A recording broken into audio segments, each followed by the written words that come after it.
para nos chegar na construir casa de forma que até agora que nós fazemos esta de duna terreno, nós temos que solucionar problema não com nosso departamento não tem.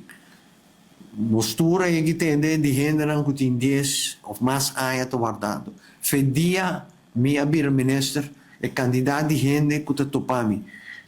O vice-ministro você me tem um aspra cubo, até aspra também houve de terreno como a pedir 10 anos passado. Inaceitável. Oficina de ministro não tem lugar para o ministro entregar papel de permisso. Nosso arco de passado não está tem problema com ele.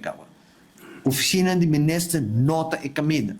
Me está recebendo agora que permitem que o bisana não possa nada como petição, porque me vai com ele no departamento. Não tampouco não por racidade com ele. Só não tem retraso grande. Nós temos que quitar o retraso e prometer que nós podemos processar. Que nós temos que acelerar a modernização, a digitalização, e training de gente do departamento aqui. Nós também começar dentro de pouco com grupo de gente que também traz especificamente arriba o quitamento de retraso. Para o departamento pode trazer arriba petição atual. Não de 5, 10 ou mais anos anterior.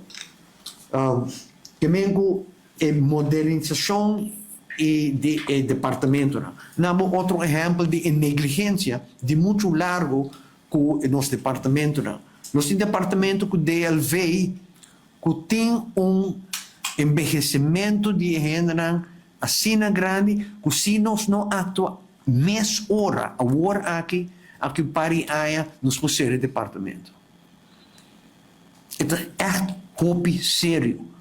Não está reclamo de comerciante, não está reclamo de pueblo, não está reclamo de notário.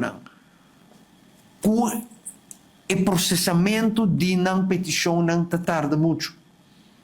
E sabe não me nota culpando e trazendo a negligência de governante não por muito tempo não há assinado dentro do departamento. Nós não por guarda mais. Nós esperamos que pronto arriba disso é modernização, automatização pronto dentro de luna para nós por dar alívio concreto na comunidade.